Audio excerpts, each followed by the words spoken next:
जय हिंद साथियों, स्वागत है आपका self study classes with Sumit Jain YouTube channel में। दोस्तों, रोज की तरह आज भी फनी वीडियो आने वाला है, फनी ट्रिक आने वाली है आपके पास। हिंदी साहित्य की आप अगर तैयारी कर रहे हैं, नेट की तैयारी कर रहे हैं, पीजीटी की कर रहे हैं, एलटी ग्रेड की कर रहे हैं, आरपीएससी या ऐसे एग्जाम की तैयारी कर रहे हैं जिनमें हिंदी साहित्य पूछा जाता है, तो हिंदी साहित्य के लिए self study classes with Sumit Jain YouTube channel सबसे बेस्ट है आपके लिए। ठीक है, तो दोस्तों सब्सक्राइब कर लेना यूट्यूब में self study classes with Sumit Jain. ठीक है, स्टार्ट करेंगे दोस्तों। आज हम ट्रिकी मेथड के माध्यम से आपको बहुत सारे प्रश्नों का अध्ययन करवाने वाले हैं, टेस्ट करवाने वाले हैं और साथ ही याद भी करवाने वाले हैं। ठीक है, तो सभी लोग तैयार हैं ना बताने के लिए? तैयार हैं तो स्टार्ट करते हैं आज का ये वीडियो। दोस्तों, आज का आपका पहला प्रश्न है, भविष्यत कहा के रचनाकार कौन है? अब आपको उत्तर बताना है, फटाक से 4 सेकंड में आप उत्तर बताएंगे। कौन सा ऑप्शन लॉक कर दिया जाए? तो आपने बिल्कुल सही आंसर बताया है। क्या है? धनपाल। अब यहां पर दोस्तों आया है धन और यहां आया है भविष्य, है ना। अब इसको कैसे याद रखोगे? मैंने आपको कई बार बताया है कि लोग क्या करते हैं, भविष्य के लिए धन का संचय करते हैं। भविष्य के लिए आप भी भविष्य के लिए धन का संचय करते हैं, मैं भी भविष्य के लिए धन का संचय करता हूं, यानी कि सभी भविष्य के लिए धन का संचय करते हैं। तो भविष्यत कहा रचना किसकी हो जाएगी? धन का संचय करते हैं तो धनपाल, है ना। अब कभी नहीं भूलोगे आप, आपसे कभी भी पूछा जाएगा भविष्यत कहा किसकी रचना है, बोले मैं भविष्य के लिए धन का संचय करता है, यानी कि धनपाल। ठीक है, अब याद रख लेना, उक्ति व्यक्ति प्रकरण के रचनाकार कौन है? 4 विकल्प हैं, 4 सेकंड आपके पास हैं। तो आपका बिल्कुल सही आंसर क्या हो जाएगा दोस्तों? सही बताया है आपने बिल्कुल, दामोदर शर्मा, है ना। दामोदर शर्मा से आपका कैसे याद रखोगे दोस्तों? दामोदर से आपका बनेगा दमदार। क्या कहेंगे? दमदार। और दमदार लोगों के क्या चलते रहते हैं? प्रकरण चलते रहते हैं।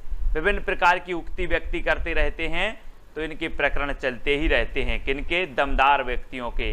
तो उक्ति व्यक्ति प्रकरण किसके चल रहे हैं? बोले दमदार व्यक्ति के चल रहे हैं। तो दामोदर शर्मा यानी विकल्प नंबर जो 2 है वो आपका बिल्कुल सही हो जाएगा। ठीक है, भूलना नहीं है। पाहुड़ दोहा के रचनाकार कौन है दोस्तों? पाहुड़ दोहा। अब पाहुड़ से आपको नहीं लग रहा कि पहाड़ की बात हो रही है, और पहाड़ की बात हो रही है तो दोस्तों पहाड़ कहाँ पाए जाते हैं? वनों में, है ना। और वनवास किसे हुआ था? किसे हुआ था वनवास? राम जी को हुआ था, और ये पहाड़ों पर घूमते हुए जा रहे थे वन में। तो पाहुड़ दोहा के रचनाकार कौन होंगे? कौन होंगे? राम आएंगे तो राम सिंह, है ना। राम आएंगे, ये आ गए राम, तो राम सिंह पाहुड़ दोहा के रचनाकार हैं। अब आप कभी नहीं भूल सकते, बोले पाहुड़ दोहा जी, पहाड़ की बात कर रहे हैं तो पहाड़ पर तो राम जी गए थे, यानी कि राम सिंह। ठीक है, इस प्रकार से आएंगे। अगला बताना दोस्तों, श्रापकाचार्य के रचनाकार कौन है? श्रापकाचार्य। 4 सेकंड में आप अपने उत्तर का चयन करके कमेंट में लिख देंगे। और मैं आपको छोटी सी हिंट दे रहा हूं कि जब आप देव के पास जाते हैं, कोई भी देव के पास जाते हैं, भगवान के पास जाते हैं, तो आप क्या बन के जाते हो? श्रावक बन के जाते हो, सेवक बन के जाते हो कि भगवान मुझे भी सेवा का मौका दो। सेवक बन के जाते हो, श्रावक बन के जाते हो। तो श्रापकाचार्य रचना किसकी होगी? किसकी होगी? देवसेन की, क्योंकि देव के सामने हम श्रावक बन के जाते हैं, और देवसेन आपका बिल्कुल सही हो जाएगा। और दोस्तों मैं आपको बता दूं कि जो श्रापकाचार्य है ये हिंदी की प्रथम रचना मानी जाती है ना। 933 ईस्वी इसका रचना काल माना जाता है। ठीक है, सभी लोग याद रखेंगे। और देवसेन की हमने याद कर ली, श्रापकाचार्य, दामोदर शर्मा की उक्ति व्यक्ति प्रकरण, सरहपा की दोहा कोश। सरहपा की दोहा कोश तो अधिकांश लोगों को पता ही होगा, है ना। नहीं तो आप बोलो कि सर दोहा सुनाओ, सर से सरहपा और दोहा सुनाओ तो दोहा कोश, है ना। और राम सिंह की पाहुड़ दोहा, ये तो आपको याद है। नेक्स्ट है, वर्ण रत्नाकर के रचनाकार कौन है दोस्तों? मैंने आपको कई बार याद करवाया है कि वर्ण रत्नाकर, यानी कि आपको वर्ण की बात हुई है तो वर्ण जो होते ना अपने अनार का, आम का, आपने पढ़े होंगे अपन हिंदी साहित्य वाले, है ना। तो वर्ण रत्नाकर यानी कि वर्ण, और वर्ण हमें कैसे पढ़ना है? ज्योति में पढ़ना है, ज्योति में, अंधेरे में नहीं पढ़ना वर्णों को, नहीं तो अनार को उल्लू का बोल दो। इसलिए वर्णों को ज्योति में पढ़ना है। तो वर्ण रत्नाकर के रचनाकार कौन होंगे? ज्योति में पढ़ना है तो ज्योतिरीश्वर ठाकुर। ठीक है, वर्ण रत्नाकर के, अब आप कभी नहीं बोलोगे, मैं बोलूंगा वर्ण रत्नाकर के रचनाकार कौन है, आप बोलोगे सर ज्योति में पढ़ना है, ज्योतिरीश्वर ठाकुर। यानी कि विकल्प नंबर जो आपका बी है वो बिल्कुल सही हो जाएगा। ठीक है, अगला बताना दोस्तों, अपभ्रंश शब्द का सबसे पहले प्रयोग किसने किया। अपभ्रंश शब्द का बताना है दोस्तों। अब एक चीज बताना दोस्तों कि जो अपभ्रंश शब्द का प्रयोग करेगा उसको अपभ्रंश शब्द का पहले से पता होगा जब तो उसने प्रयोग किया। अब जिसको कोई चीज पता नहीं है वो कैसे प्रयोग करेगा, तो अपभ्रंश शब्द का पहले से पता था इसलिए प्रयोग किया। पता से आपका क्या बनेगा, पतंजलि। क्या बनेगा, पतंजलि। तो अपभ्रंश शब्द का पतंजलि को क्या था, पता था, तो इन्होंने क्या कर दिया, अपभ्रंश शब्द का सबसे पहले प्रयोग किया इन्होंने। यानी कि आपका जो आ नंबर है वो बिल्कुल सही हो जाएगा। ठीक है, ऐसे याद रखेंगे। अगला बताना दोस्तों, अपभ्रंश को आभीरों की भाषा किसने कहा है। अपभ्रंश को आभीरों की भाषा किसने कहा है, आपको बताना है। 4 सेकंड में आपको बताएंगे। अब दोस्तों एक बार अपभ्रंश ने सोचा कि यार मुझे कोई भी कुछ भी बोलता रहता है, आभीरों की भाषा, कहीं ये भाषा, कहीं बिगड़ी हुई भाषा। अब जो बोलेगा तो क्या मिलेगा, दंड मिलेगा। अगर कोई आभीरों की भाषा मुझे बोलेगा तो क्या मिलेगा, दंड।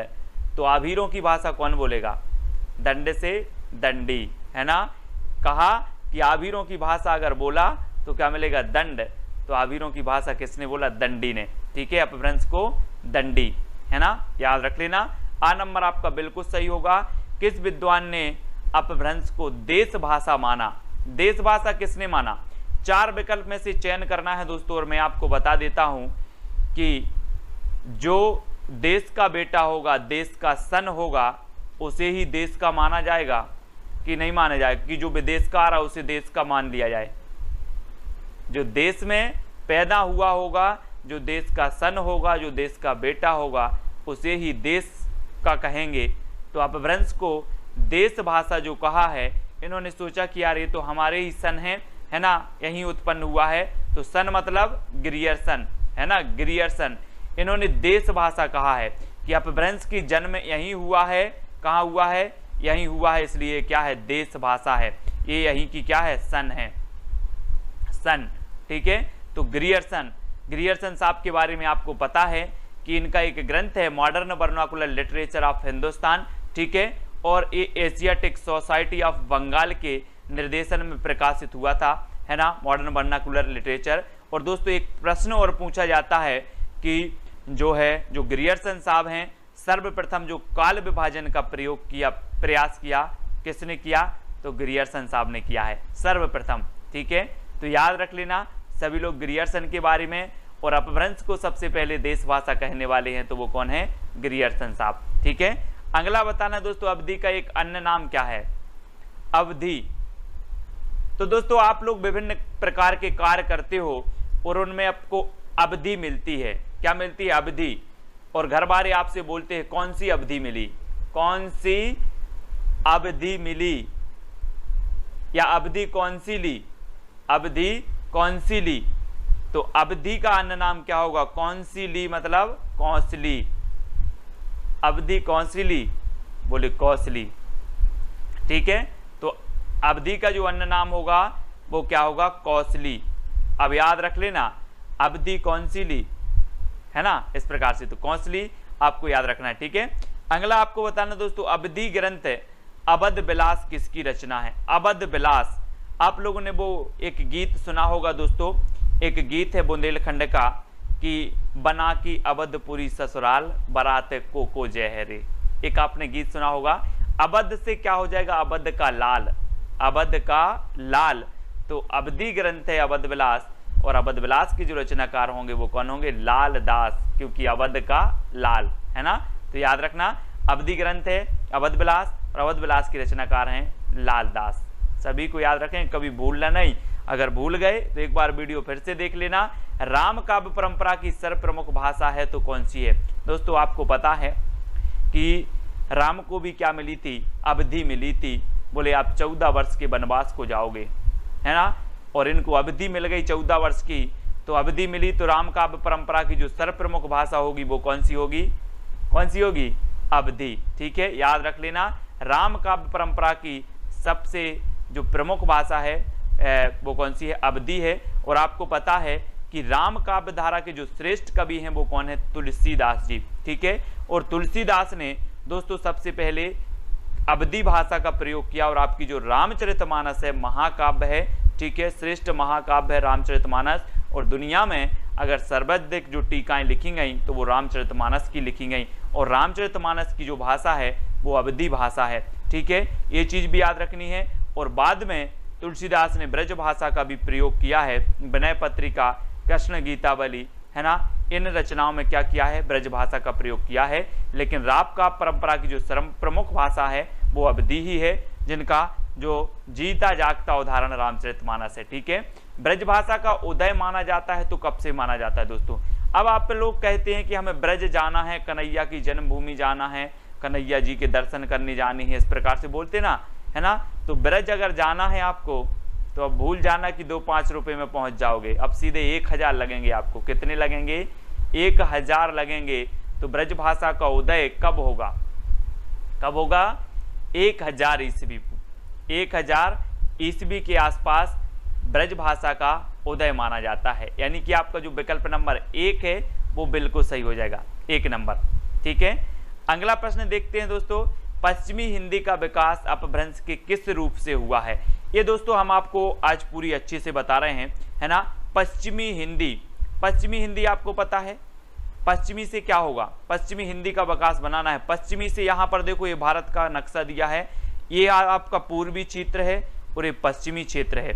और पश्चिमी क्षेत्र में कौन सा आता है? गुजरात। और गुजरात में आपको पता है शेर बहुत हैं, शेर बहुत हैं। पश्चिमी राज्य है गुजरात और गुजरात में शेर बहुत हैं। तो पश्चिमी हिंदी का जो विकास माना जाएगा वो कैसे माना जाएगा? शेर से सौर सैनी, है ना, सौर सैनी अपभ्रंश से कौन सी निकली? पश्चिमी हिंदी। ठीक है, याद रख लेना है ना, सौर सैनी अपभ्रंश से पश्चिमी हिंदी आई। और मागधी से कौन सी आई? मागधी, मागधी से आई दोस्तों आपकी कौन सी? बिहारी का बंगला ओड़ा असमिया में। इसका एक कोड है वो आपको याद रखना है, बिहारी का बंगला ओड़ा असमिया में, बंगला ओड़ा असमिया। ठीक है, ये याद है आपको और होगा। तो बिहारी से बिहारी हिंदी, ठीक है, और बंगला ओड़ा से उड़िया और असमिया, है ना। ये जो है ये कैसे आई? मागधी से आई, है ना। तो याद रख लेना है, मगध में बिहारी का बंगला ओड़ा असमिया, मगध से बन जाएगा आपका मागधी, है ना। और बिहारी हिंदी, बंगला, उड़िया और असमिया ये सभी कौन से निकली हैं? मागधी से, है ना। और पश्चिमी हिंदी से सौर सैनी से पश्चिमी हिंदी। ठीक है, याद रख लेना। अर्धमागधी से कौन सी निकली? पूर्वी हिंदी, अर्धमागधी से पूर्वी हिंदी। ठीक है, ब्राचड़ से कौन सी निकली? सिंधी निकली, सिंधी। तो ये तो हो गई आपकी इनसे निकलने वाली भाषाएं। फिर दोस्तों आपको पश्चिमी हिंदी से भी पढ़ना है। पश्चिमी हिंदी से जो निकली आपकी निकली कौन कौन सी? पश्चिमी हिंदी की बात करें तो आपकी निकली दोस्तों गुजराती। कौन सी निकली? गुजराती, राजस्थानी, है ना, सॉरी, राजस्थानी, गुजराती और पश्चिमी हिंदी। ठीक है, ये निकली आपकी काय से? सौर सैनी से। तो आपको याद रख लेना है, सौर सैनी से पश्चिमी हिंदी, गुजराती और राजस्थानी। ठीक है, और पश्चिमी हिंदी से जो निकलने वाली थी उनका भी मैंने आपको कोड बनाया था, कानों के खड़ी बुंदेली ब्रजभान हरि के पास। कानों से आपकी कन्नौजी, खड़ी से खड़ी बोली, है ना, बुंदेली से बुंदेली, ब्रज से ब्रज, हरि से हरियाणवी, है ना। और इस प्रकार से आपको याद रख लेना, ये पश्चिमी हिंदी की भाषाएं हैं, है ना। गुजराती और राजस्थानी आपकी ये अलग हैं। राजस्थान की भी है आपकी मेवाती है ना, जयपुरी, इस प्रकार से आपको राजस्थानी की भी हैं। फिर आपकी पूर्वी हिंदी आती है दोस्तों। तो पूर्वी हिंदी की आपकी कौन कौन सी हैं? मैंने कोड बनाया था, अब छत्तीसगढ़ी, आ से अवधी, बा से बघेली और छत्तीसगढ़ी से छत्तीसगढ़ी, है ना। तो अब छत्तीसगढ़ी ये पूर्वी हिंदी की हैं। पश्चिमी हिंदी की कानों के खड़ी बुंदेली ब्रजभान हरि के पास। ठीक है, तो इसका कोड हो जाएगा। और मगध में बिहारी का बंगला ओड़ा असमिया में, ये मागधी का हो जाएगा। वो ब्राचड़ से सिंधी निकली है। ठीक है, इसको हम आपको जब व्यवस्थित पढ़ाएंगे एक बार, हिंदी की कौन से क्या निकली है, कौन सी कब से, क्योंकि एक दो प्रश्न यहां से आपके बन जाते हैं तो आपको याद हो जाएगा। ठीक है, अब आपको बताना राधा माधव विलास की रचनाकार कौन है, राधा माधव विलास की रचनाकार। अब दोस्तों आपको नहीं लग रहा कि राधा और माधव को क्या बोलते, श्री कृष्ण, तो राधा कृष्ण बोल दो सीधे सीधे, तो राधा माधव इनकी हम क्या करते हैं, जय करते हैं, जय राधा माधव की जय। तो राधा माधव विलास किसकी रचनाकार कौन होंगे, जय की है तो जयराम, जय की है तो जयराम, राधा माधव विलास की रचनाकार जयराम, यानी सी नंबर आपका बिल्कुल सही हो जाएगा यहाँ पर। अगला क्वेश्चन है दोस्तों, स्नेह लीला की रचनाकार कौन है। अब स्नेह लीला की बात आई है तो आपको पता है कि सृष्टि के रचयिता कौन है, विष्णु, सृष्टि के रचयिता विष्णु, और विष्णु जी अपनी जो सृष्टि है, सृष्टि के एक एक जीव से स्नेह करते हैं, सभी से स्नेह करते हैं, कौन, विष्णु जी। तो स्नेह लीला की रचनाकार कौन होंगे, विष्णुदास। ठीक है, स्नेह लीला की रचनाकार विष्णुदास, यानी कि आ नंबर आपका बिल्कुल सही हो जाएगा। अगला बताना दोस्तों, रानी केतकी की कहानी के रचनाकार कौन है। बहुत ही बढ़िया है, उदयभान चरित इसे कहा जाता है। ठीक है, इसका दूसरा नाम है उदयभान चरित, रानी केतकी की कहानी है ना। और दोस्तों आपको पता है कि रानी केतकी की कहानी इंसान ने ही नहीं अल्लाह ने भी सुनी, रानी केतकी की कहानी इंसान ने ही नहीं अल्लाह ने भी सुनी। तो इसके रचनाकार कौन होंगे, इंसा अल्लाह खां, है ना, इंसा अल्लाह खां, याद रख लेना, रानी केतकी की कहानी इंसान ने ही नहीं अल्लाह ने भी सुनी, तो इंसा अल्लाह खां। हिंदी साहित्य का दूसरा इतिहास की रचनाकार कौन है, दूसरा इतिहास की रचनाकार बताना है दोस्तों, और 4 सेकंड में आप अपना उत्तर का चयन करेंगे। और मैं आपको बता देता हूं दोस्तों कि जो साहित्यकार हैं वो कहते हैं कि भगवान एक ही साहित्य लिखने में तो पसीना आ गया, आप दूसरे साहित्य की बात कर रहे हो, बच्चों का काम थोड़ी है, बच्चों का काम थोड़ी है दूसरा साहित्य लिखना। तो हिंदी साहित्य का दूसरा इतिहास कौन लिखेंगे, उत्तर आपको ही बताना है, कौन लिखेंगे, डॉक्टर बच्चन से, याद रख लेना है ना। साहित्यकारों ने कहा कि एक इतिहास लिखने में पसीना आ गया, दूसरा इतिहास की बात कर रहे हो, बच्चों का काम है क्या, तो डॉक्टर बच्चन से दूसरा इतिहास। ठीक है, अब याद हो गया होगा दोस्तों। एक और पूछा जाता है हिंदी साहित्य का आधा इतिहास, तो आधा इतिहास ये सुमन राजे का है, किसका है, सुमन राजे का। और आपने देखा होगा दोस्तों कि जो सुमन मतलब होता है क्या, फूल, और फूल किसी को आधा नहीं दिया जाता, नहीं तो कहा कि फूल लिया है आधा इसको दे दो और आधा उसको दे दो, ऐसा होता कहीं नहीं होता। तो सुमन राजे का क्या है, हिंदी साहित्य का आधा इतिहास, और आधा नहीं दिया जाता कभी, सुमन है ना, फूल, तो याद रख लेना। हजारी प्रसाद द्विवेदी की बात करें तो हिंदी साहित्य का आदिकाल भी है, हिंदी साहित्य की है ना भूमिका भी है, हिंदी साहित्य की भूमिका याद रखेंगे सभी लोग। हिंदी साहित्य का उद्भव एवं विकास है हजारी प्रसाद द्विवेदी का, है ना। रामचंद्र शुक्ल जी का तो है ही हिंदी साहित्य का इतिहास। तो ये सारे इतिहास ग्रंथ हैं। नेक्स्ट आपसे पूछा जाता है कीर्तिलता की रचनाकार कौन है, और दोस्तों 4 सेकंड में आप अपना उत्तर तो चयन करेंगे। और मैं आपको बता दूं कि कीर्ति कब फैलती है, कोई व्यक्ति मूर्ख है और कोई विद्यावान है तो किसकी कीर्ति फैलेगी, विद्यावान की फैलेगी ना, जिसमें विद्या है उसी की कीर्ति फैलेगी। तो कीर्तिलता के रचनाकार कौन होंगे, विद्यापति, है ना। और दोस्तों इस कीर्ति में इन्होंने क्या किया था, राजा कीर्ति सिंह की यशोगाथा का वर्णन किया था, है ना। और विद्यापति की ये 3 रचनाएं प्रमुख मानी जाती हैं दोस्तों। इनकी एक रचना है पदावली, पदावली जो है इनकी मैथिली में रचना है। ये पूछी जाती है विद्यापति की कौन सी रचना मैथिली में है, तो इनकी जो पदावली है ये मैथिली में है।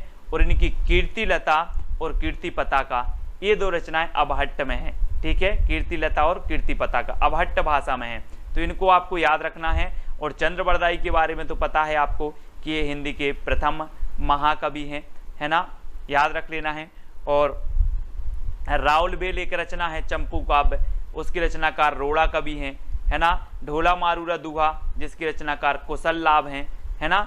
और इनकी रचना हमें पढ़ना है पदलता पताका, पदलता पताका, पदावली कीर्तिलता कीर्ति पताका, ठीक है। इस प्रकार से अगला बताना है दोस्तों अभिमान मेरू किसे कहा जाता है।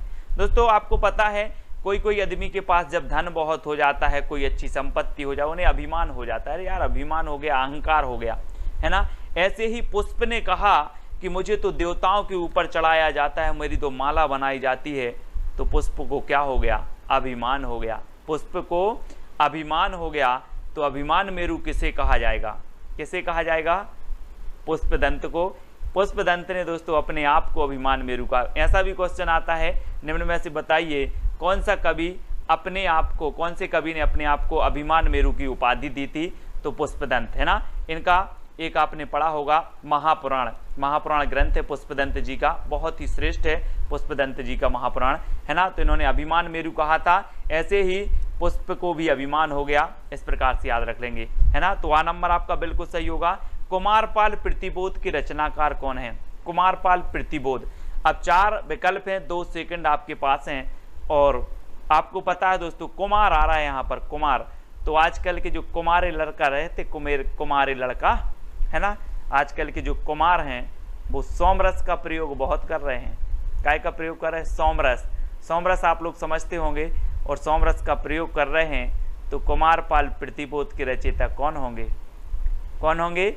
सोमप्रभ सूरी, है ना। क्योंकि कुमार लोग सोमरस का प्रयोग कर रहे हैं, इसलिए कुमारपाल प्रतिबोध के रचनाकार सोमप्रभ सूरी, यानी विकल्प नंबर आपका ए जो है वो बिल्कुल सही हो जाएगा।